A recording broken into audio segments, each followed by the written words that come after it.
نحمده ونستعينه ونصلي على رسوله الكريم أما بعد فأعوذ بالله من الشيطان الرجيم بسم الله الرحمن الرحيم من قتل نفسا بغير نفس أو فساد في الأرض فكأنما قتل الناس جميعا ومن أحياها فكأنما أحيا الناس جميعا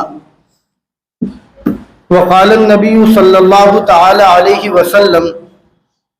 الكبائر الاشراك بالله وقتل النفس وعقوق الوالدين واليمين الغموس او كما قال عليه الصلاة والسلام۔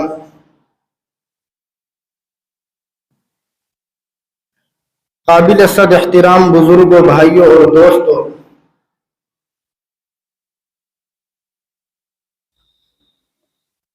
ایک مرتبہ پھر ہم اللہ تعالیٰ کا اس نعمت پر شکریہ ادا کریں کہ اللہ تعالیٰ نے ہم سب کو یہ برکت والا دن عطا فرمایا اور کچھ کہنے سننے کا بھی موقع نصیب فرمایا۔ بزرگوں، بھائیوں اور دوستوں،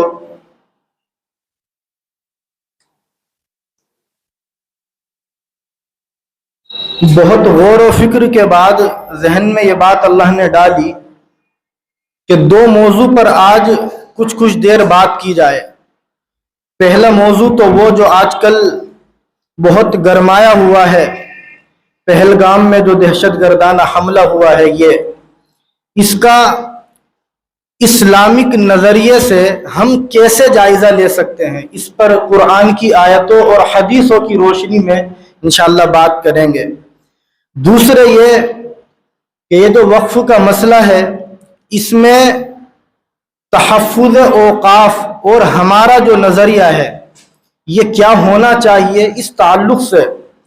قرآن و حدیث کی روشنی میں کچھ باتیں ذکر کرنے کی کوشش کروں گا۔ دعا ہے کہ اللہ تعالیٰ سچی اور صحیح نیت کے ساتھ مجھے کہنے کی اور ہم سب کو ان پر عمل کرنے کی توفیق نصیب فرمائے۔ بزرگوں، بھائیوں اور دوستوں، سب سے پہلی بات تو یہ ہے کہ یہ جو پہلگام میں دہشت گردانہ حملہ ہوا جس میں 28 لوگ مارے گئے، ہمارے جتنے بھی بڑے علماء ہیں، قائدین ہیں، اکابر ہیں، ان سب نے اور مسلم رہنماؤں نے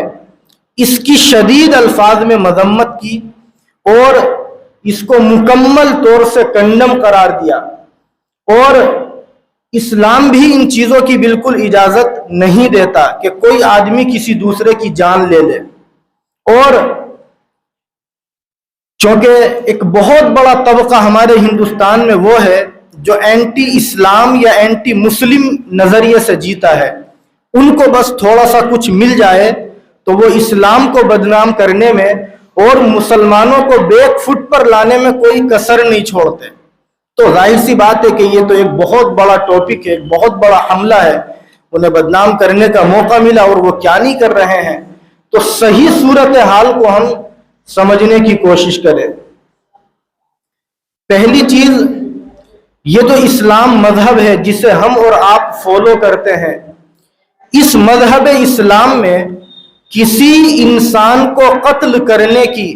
وہ چاہے انسان مسلمان ہو یا غیر مسلم ہو، قطعاً اجازت نہیں ہے۔ اور یہ بات کوئی عالم نہیں کہہ رہا،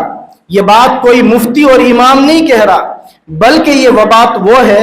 جس کو خود ہمارا قرآن کہہ رہا ہے، یہ بات وہ ہے جس کو خود ہمارا پروردگار کہہ رہا ہے۔ چنانچہ قرآن کریم میں سورہ مائدہ کی آیت نمبر 32 میں اللہ تعالیٰ نے بڑے صاف لفظوں میں ارشاد فرمایا، من قتل نفسا بغیر نفس او فساد فی الارض فکأنما قتل الناس جميعا، کہ اگر اس دنیا کے اندر کسی انسان نے دوسرے انسان کو ناجائز طریقے سے قتل کیا، ناحق طریقے سے کسی نے کسی کی جان لے لی، یا اس نے زمین میں فساد مچایا، اللہ فرماتے ہیں گویا اس نے ایک انسان کی جان لینے کی وجہ سے دنیا کے تمام انسانوں کی جان لے لی اور دنیا کے تمام انسانوں کو اس نے قتل کر ڈالا۔ اور آگے فرمایا من احیاہا فکأنما احیا الناس جمیعا، کہ اگر کسی نے ایک انسان کی بھی جان بچائی تو گویا اس نے پوری انسانیت کی جان بچا لی۔ یہ خود قرآن کہتا ہے، اور اس میں لفظ اسلام نہیں ہے، لفظ مسلم نہیں ہے کہ اگر کسی مسلمان کو قتل کیا تو یہ سزا اور گناہ ہے، بلکہ لفظ انسان قرآن نے استعمال کیا۔ تو ہمارا جو مذہب اسلام ہے یہ ناجائز طریقے سے ناحق طور پر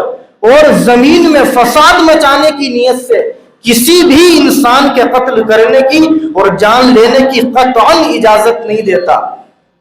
اب کچھ لوگ اس لیے بھی اس مسئلے کو اٹھا رہے ہیں کہ صاحب مارنے سے پہلے نام پوچھے گئے، تو ہم یہ کہتے ہیں کہ اگر کوئی انسان کسی مذہب کو ماننے والا ہو اور مذہب کی آڑ میں وہ کوئی غلط کام کرے تو وہ مذہب غلط نہیں ہو سکتا، وہ اسلام غلط نہیں ہو سکتا، وہ آدمی غلط ہو سکتا ہے۔ مثال کے طور پر ایک مسلمان نے چوری کر لی، تو اب ظاہر سی بات ہے چوری کرنا غلط ہے، ہر انسان اس کو غلط سمجھتا ہے، لیکن کیا ایک مسلمان کے چوری کرنے کی وجہ سے اسلام غلط ہو جائے گا؟ ایک آدمی نے کسی کو ناجائز طریقے سے مثال کے طور پر قتل کر دیا اور وہ قتل کرنے والا مسلمان ہے، تو ظاہر سی بات ہے قتل کرنا اگرچہ گناہ ہے، لیکن اس گناہ کے کرنے والے کے مسلمان ہونے کی وجہ سے ہم یہ کہیں کہ اسلام غلط ہے، مسلمان غلط ہوتے ہیں، یہ کہیں کا انصاف نہیں ہے۔ اگر کوئی مسلمان چوری کرتا ہے تو اسلام غلط نہیں ہو سکتا، وہ چوری کرنے والا غلط ہو سکتا ہے۔ اگر کوئی مسلمان اور اسلام کا نام لینے والا کسی کو ناجائز طریقے سے قتل کرتا ہے، اس کی جان لیتا ہے، تو اسلام غلط نہیں ہو سکتا، مسلمان غلط نہیں ہو سکتا، وہ آدمی غلط ہے جس آدمی نے اسلام کا نام لے کر اسلام مذہب کی آڑ میں یہ ناجائز اور غلط کام کیا۔ یہ آیت کریمہ انہی چیزوں کا تقاضا کرتی ہے، ہمارے بڑے بھی اسی کو زور دے کر کے کہہ رہے ہیں، اور آج اس خاص اور حساس موضوع پر ہم بھی آپ لوگوں سے یہی گزارش کریں گے کہ آپ سب مسلمان ہیں، اسلام کے ماننے والے ہیں، اسی پیغام کو اپنے ذہنوں میں رکھنے کی سخت ضرورت ہے، اور یہی پیغام دوسروں کو سمجھانے کی ضرورت ہے کہ اگر کوئی مسلمان کوئی غلط کام کر لیتا ہے تو اس کے غلط کام کرنے کی وجہ سے اسلام کو آپ غلط نہیں کہہ سکتے۔ اسلام کو غلط اس لیے نہیں کہہ سکتے کہ اسلام مذہب کا جو علمبردار ہے، جس نے اسلام مذہب کا بیڑا اٹھایا تھا، جو ہم سب کے آقا ہیں محمد رسول اللہ صلی اللہ علیہ وسلم، آپ ان کی زندگی کو اٹھا کر کے دیکھیے، ہسٹری آف لائف کی اسٹڈی کیجیے، آپ کو یہ بات روز روشن کی طرح عیاں ہو کر کے معلوم ہوگی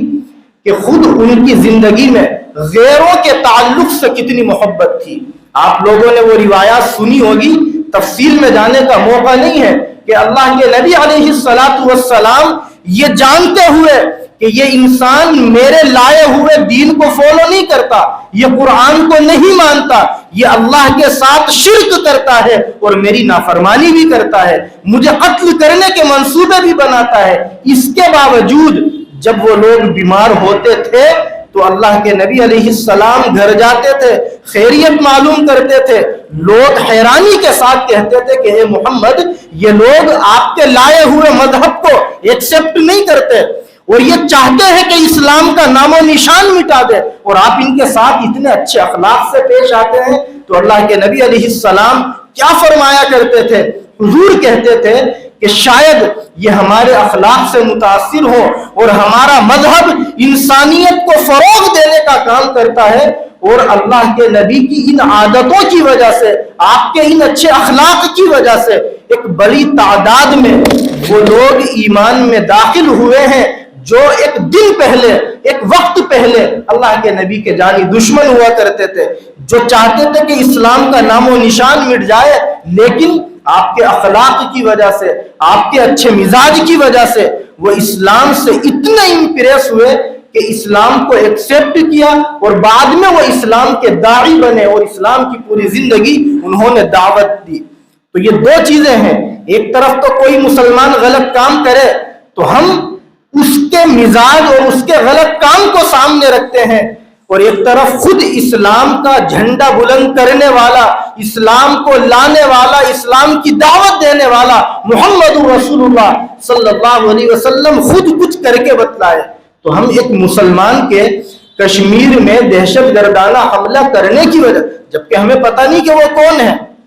ہو سکتا ہے اسلام کو بدنام کرنے کے لیے یہ حرکتیں کی گئی ہوں، جب تک ہم کھل کر کے جاننے گے نہیں تو ہم کیا کہہ سکتے ہیں؟ البتہ اتنا ضرور کہیں گے کہ جو ہوا غلط ہوا۔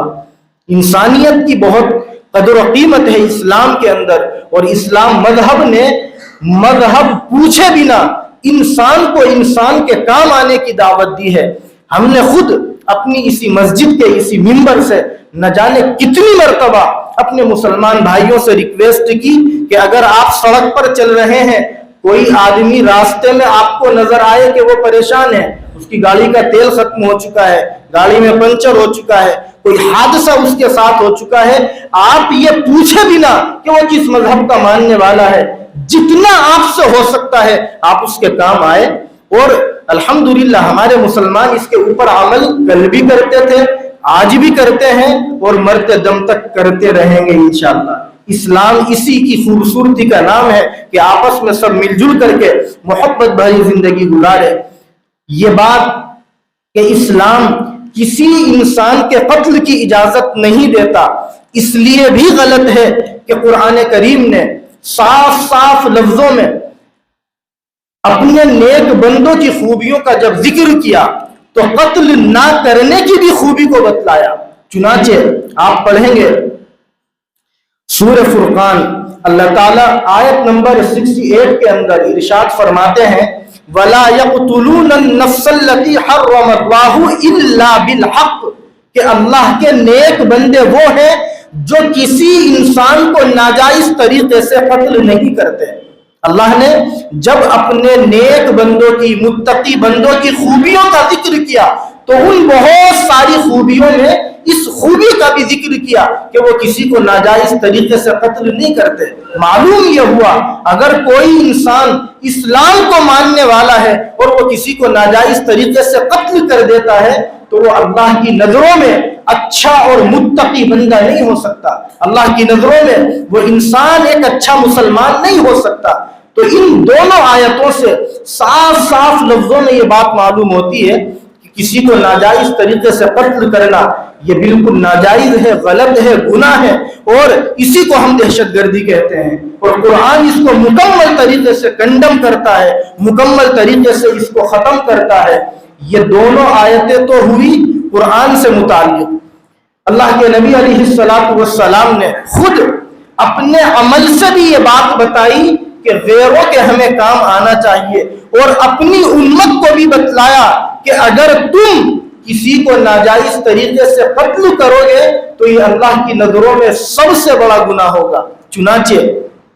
مشکات شریف کی روایت ہے، اور امام بخاری رحمۃ اللہ علیہ نے بخاری شریف میں اس کو 5976 نمبر پر ذکر کیا۔ ایک مرتبہ حضور علیہ السلام صحابہ کے ساتھ بیٹھے ہوئے تھے اور آپ نے کہا کیا میں تمہیں ان گناہوں کے بارے میں نہ بتاؤں جو بڑے گناہوں سے بھی بڑے گناہ ہیں؟ گناہ تو سارے ہی غلط ہیں، لیکن کچھ گناہ وہ ہیں جن کو صغیرہ کہا جاتا ہے، چھوٹے چھوٹے گناہ، نماز پڑھنے سے بھی وہ معاف ہو جاتے ہیں، اور کچھ گناہ وہ ہیں جو بڑے گناہ ہیں، جو گناہ بغیر توبہ کے معاف نہیں ہوتے۔ اور حضور فرماتے ہیں کچھ گناہ ان بڑے گناہوں میں بھی بڑے ہیں جو سب سے خطرناک گناہ ہے اللہ کی نظروں میں۔ اللہ کے نبی ٹیک لگائے ہوئے بیٹھے ہیں اور شمار کرا رہے ہیں صحابہ کے کہنے پر، اور فرمایا آپ نے نمبر 1 الاشراک باللہ، اللہ کے ساتھ اس کی ذات اور اس کی صفات میں دوسروں کو شریک کرنا، یہ اللہ کی نظروں میں بڑے گناہوں میں بھی سب سے بڑا گناہ۔ فرسٹ نمبر پر آپ نے شرک کو ذکر کیا، سیکنڈ نمبر پر آپ نے فرمایا وقتل النفس، کسی انسان کو قتل کر دینا۔ ذرا ہم غور کریں اور ان لوگوں کو بتائیں جو اسلام سے اس چیز کو جوڑتے ہیں اور نعوذ باللہ اسلام کو بدنام کرنے کی سازش کرتے ہیں، ان کو بتائیں کہ ہمارے نبی نے دنیا کے بدترین گناہوں میں، کبیرہ گناہوں میں بھی اکبر گناہوں میں جب گناہوں کو شمار فرمایا تو سب سے پہلے نمبر پر شرک کو بتلایا اور سیکنڈ نمبر پر کسی کی جان لینے کے گناہ کو شمار فرمایا۔ آپ نے فرمایا کسی کو ناجائز طریقے سے قتل کرنا یہ بڑے گناہوں میں بھی تو سب سے بڑے گناہ ہے، ان میں سیکنڈ نمبر کا گناہ ہے۔ آگے حضور نے 2 گناہوں کا اور ذکر کیا۔ نمبر 3 حقوق الوالدین، اپنے ماں باپ کی نافرمانی کرنا، اور نمبر 4 پر آپ نے فرمایا جھوٹی قسم کھانا۔ تو ہم یاد رکھیں اور ان چاروں گناہوں سے اپنے آپ کو دور رکھنے کی مکمل طریقے سے کوشش کریں۔ نمبر 1 شرک کرنا، نمبر 2 کسی کو ناجائز طریقے سے قتل کر دینا، اور نمبر 3 اپنے ماں باپ کی نافرمانی کرنا، اور نمبر 4 جھوٹی قسم کھا لینا۔ یہ 4 گناہ وہ ہیں جن کو حضور علیہ السلام نے یہاں بڑے گناہوں میں سے بھی بڑا گناہ بتلایا۔ تو یہ دونوں آیت کریمہ اور یہ روایت تینوں چیزیں ہمیں بتلاتی ہیں کہ ہم مسلمان اس نظریے کے ساتھ زندگی گزارے کہ ہماری زندگی میں کسی کو جان لینے کا، کسی کو قتل کر دینے کا گناہ شامل نہ ہو۔ تو اس لیے یہ پیغام اس موقع پر ہمارے بڑے بھی دے رہے ہیں، دینے کو بھی کہہ رہے ہیں، اور ہم اس کو ضروری بھی سمجھتے ہیں کہ بھائی اسلام تو اتنا شاندار اور اتنا پاکیزہ مذہب ہے جو وضو کے اندر پانی بہانے تک کی اجازت نہیں دیتا، وہ کسی کا خون بہانے کی اجازت کیسے دے سکتا ہے؟ اور جو لوگ اسلام کو جانتے نہیں ہیں اور اسلام کا نام لے کر اسلام کی آڑ میں اس طریقے کے گناہ کر جاتے ہیں تو ہم یہ کہتے ہیں کہ ظاہر سی بات ہے یہ ان کی کم فہمی ہے، اسلام کی اسٹڈی نہ کرنے کا نتیجہ ہے۔ بلکہ ہمارے بڑے تو یہ کہتے ہیں کہ دہشت گردی کا کوئی مذہب نہیں ہوتا، دہشت گردی مسلمان کرے تو غلط ہے اور غیر مسلم کرے تو غلط ہے۔ کسی اور مذہب کے ماننے والے سے اگر یہ گناہ ہو جائے تو اس کے مذہب کو ہم بدنام نہ کریں، بلکہ ہم کہیں کہ یہ آدمی غلط ہے جس نے یہ اتنا بڑا گناہ کیا ہے۔ اللہ تعالیٰ اس قتل کرنے والے گناہ سے پوری زندگی اس امت کے ہر فرد کی مکمل طریقے سے حفاظت فرمائے۔ ایک اور ٹاپک جو آج کل بہت وائرل ہوتا ہے، سوشل میڈیا پر بکواس کرنے والوں کی بڑی تعداد جمع ہو جاتی ہے جو اسلام کو اور مسلمانوں کو بدنام کرتی ہے، یہ کہہ کر کہ صاحب یہ اسلامی جہاد ہے۔ ہم اپنے ان مسلمان بھائیوں سے، ان غیر مسلم بھائیوں سے اور اپنے برادران وطن سے کہنا چاہتے ہیں کہ بھائیوں یہ جو جہاد کا لفظ ہے اس کا صحیح ترجمہ کیا ہے؟ کاش اگر تم اس کی اسٹڈی کر لو، قرآن کے اندر ان آیتوں کو پڑھ لو جن آیتوں کے اندر اس اہم موضوع پر بات کہی گئی ہے، تو شاید خود تم یہ کہنے پر مجبور ہو جاؤ کہ واقعتاً اسلام سے اچھا کوئی مذہب دنیا میں نہیں ہے۔ کیوں؟ یہ وہ ٹاپک ہے جس پر بہت ڈیٹیل میں بات ہونی چاہیے، اگر ادھوری بات ہوگی تو بات ادھر سے ادھر ہو جائے گی، اس لیے میں اس موضوع پر بات کرنا مناسب ہی نہیں سمجھتا۔ البتہ ایک چھوٹی سی بات قرآن کی 2 آیتیں پڑھ کر کے ذکر کر دینا ضروری سمجھتا ہوں۔ قرآن کریم میں 17ویں پارے میں ایک سورت ہے سورہ حج، اس کی آیت نمبر 40 میں اللہ تعالیٰ نے ارشاد فرمایا وَلَوْلَا دَفْعُ اللَّهِ النَّاسَ بَعْضَهُمْ بِبَعْضٍ لَهُدِّمَتْ صَوَامِعُ وَبِيَعٌ وَصَلَوَاتٌ وَمَسَاجِدُ يُذْكَرُ فِيهَا اسْمُ اللَّهِ كَثِيرًا۔ اس کا ترجمہ سنیے، اللہ تعالیٰ فرماتے ہیں کہ اگر اللہ تعالیٰ لوگوں کو ایک دوسرے کے ذریعے سے دفع نہ کرتے، دور نہ کرتے، تو اس کا نقصان کیا ہوتا؟ صوامع اور گرجا گھر اور معبد، یعنی جو دیگر مذہب کے ماننے والوں کی عبادت گاہیں ہیں وہ مساجد اور مسجدیں یذکر فیہا اسم اللہ کثیرا، جن کے اندر اللہ کا بہت زیادہ ذکر کیا جاتا ہے، اللہ فرماتے ہیں ان کو ڈھا دیا جاتا، ان کو مسمار کر دیا جاتا۔ تو یہ آیت کریمہ بڑے صاف لفظوں میں مسلمانوں کو یہ پیغام دیتی ہے کہ یہ جو جنگ کا حکم ہے یہ کسی مذہب کے خلاف نہیں ہے۔ میں اس آیت کی تفسیر میں جو بڑوں نے الفاظ لکھے ہیں وہ کوڈ کر رہا ہوں، میرے الفاظ بھی نہیں ہے، کہ جنگ کا حکم کسی مذہب کے خلاف نہیں ہے. یہ مطلب اس آیت کا نہیں ہے کہ ہمارا مذہب اگر الگ ہے تو ہم سامنے والے کے مذہب کے الگ ہونے کی وجہ سے اس کی جان لے لیں. یہ آیت اس کا تقاضا نہیں کرتی، بلکہ آیت کریمہ یہ بتلاتی ہے کہ جو لوگ ناجائز طریقے سے دوسروں کے اوپر، کمزوروں کے اوپر ظلم کرتے ہیں، اور جو لوگ ناجائز طریقے سے بے قصور لوگوں کو ان کے گھروں سے نکال دیتے ہیں، ان لوگوں کو ظلم کیے جانے کی وجہ سے قرآن یہ اجازت دیتا ہے کہ تم اپنا بچاؤ کر سکتے ہو. دونوں صورتوں میں اپنا آپ بچاؤ کریں، اور اگر تمہاری نظروں کے سامنے تمہارے پڑوسی کو، تمہارے دور کے قریبی انسان کو کوئی آدمی ظلم کا شکنجے میں کسنے کی کوشش کرتا ہے، اس کو اس کے گھر سے نکال دیتا ہے، اس کے اوپر ظلم کرتا ہے، اب تمہاری ذمہ داری ہے کہ تم اپنا بچاؤ کرو اور سامنے والے کی خیریت معلوم کرو. اب آپ بتلائیے، جب ہمارے بڑوں نے ان آیات مبارکہ کی روشنی میں بڑے صاف صاف لفظوں میں یہ باتیں لکھی ہے جو میں نے ذکر کی، تو یہ بات کیسے کہی جا سکتی ہے کہ صاحب اسلام نعوذ باللہ دہشت گردی کی تعلیم دیتا ہے؟ صحیح اور سچی بات یہ ہے کہ جو لوگ اس قسم کی باتیں کرتے ہیں وہ صحیح سے اسلام کو جانتے ہی نہیں ہیں. اگر وہ اسلام کو جانیں گے، اسلام کی تعلیمات کو پڑھیں گے، تو یقیناً میں تو کہوں گا وہ اسلام کو ایکسپٹ کرنے پہ مجبور ہو جائیں گے، بجائے اس کے کہ وہ اس قسم کی باتیں کریں. تو اس لیے اسلام کو پڑھنے کی ضرورت ہے. اور اسی طرح ایک دوسری آیت سورہ بقرہ کی آیت نمبر 251 اللہ تعالیٰ اسی مضمون کو دوسرے لفظوں میں بیان فرماتے ہیں، وَلَوْلَا دَفْعُ اللَّهِ النَّاسَ بَعْضَهُمْ بِبَعْضٍ لَفَسَدَتِ الْأَرْضُ وَلَكِنَّ اللَّهَ ذُو فَضْلٍ عَلَى الْعَالَمِينَ. اس کا ترجمہ دیکھیے آپ. اللہ فرماتے ہیں کہ اگر اللہ تعالیٰ لوگوں کو ایک دوسرے کے ذریعے سے دور نہ کرتے، دفع نہ کرتے، تو زمین فساد سے مکمل بھر جاتی. لیکن اللہ تعالیٰ دنیا کے انسانوں کے اوپر، جہاں والوں کے اوپر بڑی مہربانی فرمانے والا ہے. یعنی اگر ظلم کرنے والے کو ظلم سے روکنے کی قرآن اجازت نہ دیتا تو ہر طاقتور آدمی کمزور کے اوپر ظلم کرتا، ہر طاقتور آدمی اپنے سے نیچے والے آدمی کو اس کے گھر سے نکال دیتا، اور ہر طاقتور مذہب اپنے سے دوسرے مذہب کے لوگوں کی عبادت گاہوں کو توڑ دیا کرتا. اللہ نے اسی لیے ان تمام چیزوں کی، یعنی اپنے بچاؤ کی اور مظلوم کا سہارا بننے کی اجازت دی ہے. یہ دونوں آیت کریمہ صاف صاف ہمیں اس موضوع کو سمجھاتی ہیں، جو موضوع نام لے کر کے اسلاموں کو بدنام کرنے کے لیے آج کل لوگ ذکر کر رہے ہیں.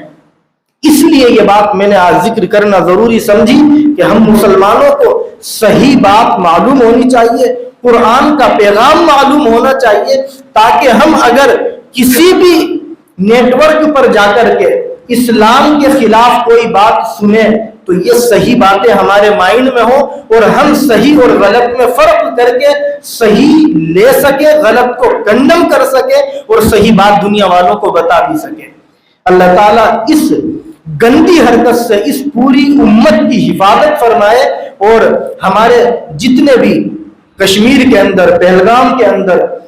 انسان بھائی شہید ہوئے ہیں، اللہ تعالیٰ ان کے گھر والوں کی کفالت فرمائے، ان کی حفاظت فرمائے. اور حیرت کی بات یہ ہے کہ لوگ کچھ چند ہوتے ہیں جو اسلام کو بدنام کرنے کی باتیں کرتے ہیں، پتہ نہیں کہاں ہوتے ہیں، اور مارکیٹ میں ایک دم سے سامنے آتے ہیں. اور افسوس یہ ہے کہ حکومت بھی ان لوگوں کا گلا دبانے کا کام نہیں کرتی. کئی ویڈیو اس طریقے کی وائرل ہوئی کہ صاحب جتنے بھی کالجوں میں، یونیورسٹیوں کے اندر کشمیری اسٹوڈنٹس ہیں ان کو بھگا دیا جائے، اور جب تک اسلام کو ہندوستان سے ختم نہیں کر دیں گے اس وقت تک یہ سب چلتا رہے گا. ہم ایسا کہنے والوں کو یہ بتانا چاہتے ہیں کہ جناب آپ اگر اپنے مذہب کے قائد ہیں، رہنما ہیں، آپ دھارمک انسان ہیں، تو آپ کی ذمہ داری یہ نہیں ہے کہ آپ اپنے ماننے والوں کو بھڑکانے کا کام کریں. آپ کی ذمہ داری وہ ہے جو مسلمانوں کے علماء کرتے ہیں. ہم آج ایک عالم ہونے کی حیثیت سے اپنے ماننے والوں کو یہ پیغام دیتے ہیں کہ آپ میں سے کوئی ایسا کام نہ کرے جو کسی نے پہلگام کے اندر کیا. تو آپ کو بھی اپنے ماننے والوں کو اس قسم کا پیغام دینا چاہیے, بجائے اس کے کہ بھڑکاؤ بھاشن دیں آپ. اور آپ خود جانتے ہیں کہ آپ کے آس پڑوس کے رہنے والے مسلمانوں کے بغیر آپ کا بھی کام چلنے والا نہیں ہے. اس لیے چلنے والا نہیں ہے کہ ہم ہندوستان کے اندر جب کبھی ایسے واقعات پیش آتے ہیں تو ایسی ویڈیوز دیکھتے ہیں کہ مسلمان مذہب پوچھے بنا الحمدللہ غیروں کے کام آتے ہیں. چنانچہ یہ جو کشمیر کے اندر ہوا ہے, آپ نے ایسا سنا ہوگا, باضابطہ ٹویٹر ہینڈل پر بہت سارے ایسے پوسٹ وائرل ہوئے کہ خود کشمیر کے اس حملے میں جو غیر مسلم بھائی بچے ہیں ان کو بچانے والے مسلمان تھے, اور انہوں نے ان کا نام لے کر کے یہ الفاظ کوڈ کر کے باضابطہ پوسٹ کی ہیں کہ ہم اپنے ان مسلمان بھائیوں کا پوری زندگی احسان نہیں بھلا سکتے جن کی بدولت آج اللہ نے ہمیں بچایا. یہ پوسٹ ہمارے غیروں نے بھی وائرل کی ہے. اور اس قسم کی باتیں بنانے والوں کو جو اسلام کو بدنام کرنے کے لیے بکواس کرتے ہیں, یہ سوچنا چاہیے کہ ہم کیا کر رہے ہیں اور ہمارے مسلمان کیا کرتے ہیں. آپ نے دیکھا ہوگا ابھی کل آگرے کے اندر ایک ویڈیو وائرل ہوئی اور ایک صاحب,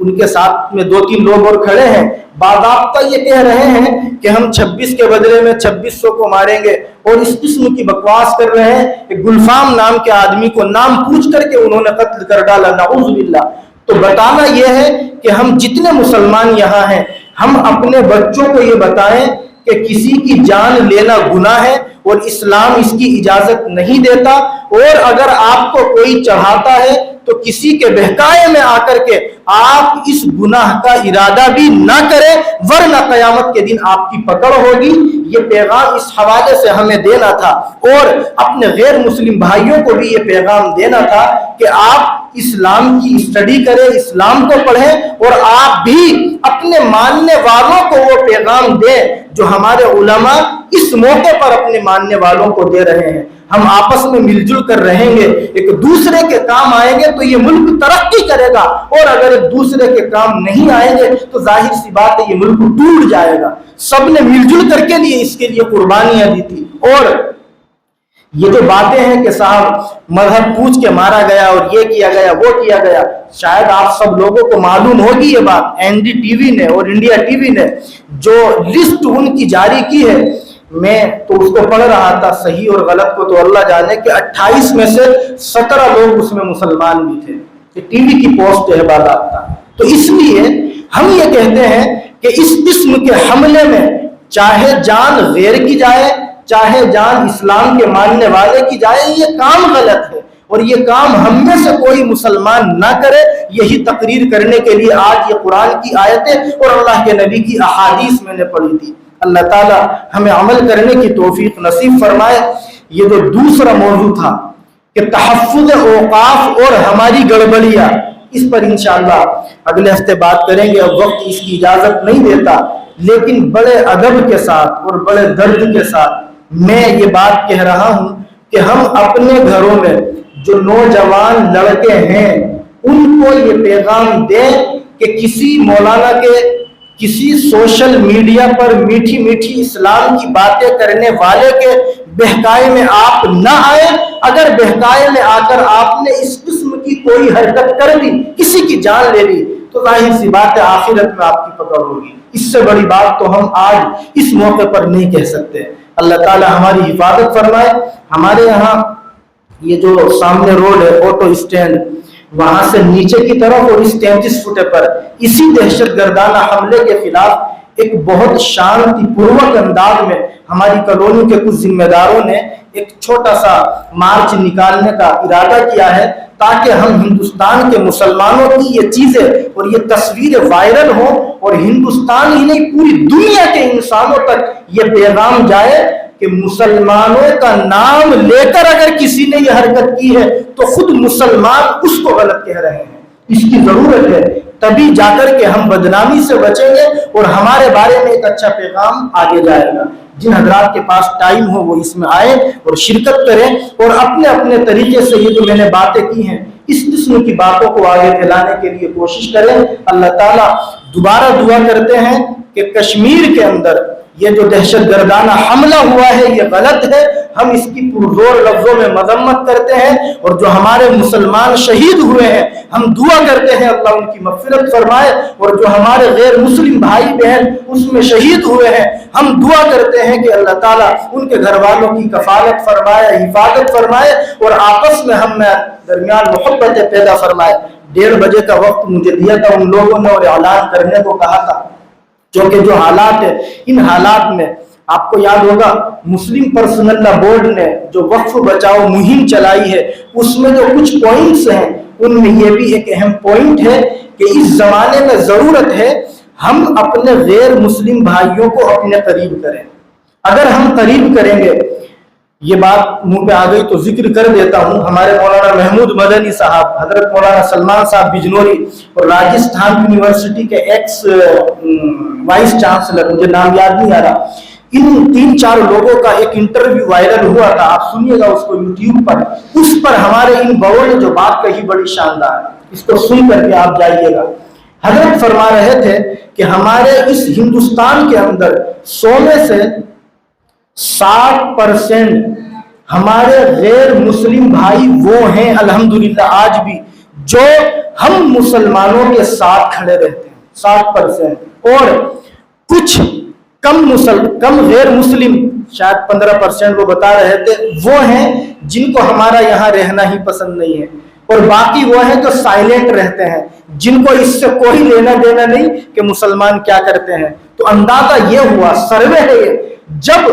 اکثریت میجورٹی ان لوگوں کی وہ ہے جو ہمارے ساتھ کھڑی رہتی ہے خوشی میں بھی اور ہمارے غم میں بھی، تو ہمیں جو بھی کام کرنا ہے ان کو سامنے رکھ کر کے کرنا ہے، پریشان ہونے کی ضرورت نہیں ہے۔ ہندوستان بڑا اچھا ملک ہے، یہاں سب مل جل کر رہیں گے تو جو نفرت کے چند لوگ ہیں گنے چنے وہ اپنی موت خود مر جائیں گے، اور اسلام کی تو آپ کو اور مجھے فکر کرنے کی ضرورت نہیں ہے۔ یہ وہ مذہب ہے جو سر چڑھ کے بولتا ہے، اسے نہ کوئی طاقت آج تک مٹا سکی ہے اور نہ مٹا سکتی ہے۔ ہم تو اپنی فکر کریں، اسلام کی فکر کرنے کی ہمیں بالکل ضرورت نہیں ہے۔ یہ وہ مذہب ہے جو سر چڑھ کے بولتا ہے۔ اللہ تعالی ہماری حفاظت فرمائے اور ہمیں ایک دوسرے کے کام آنے کے لیے قبول فرمائے۔ آمین۔ وآخر دعوانا الحمدللہ رب العالمین۔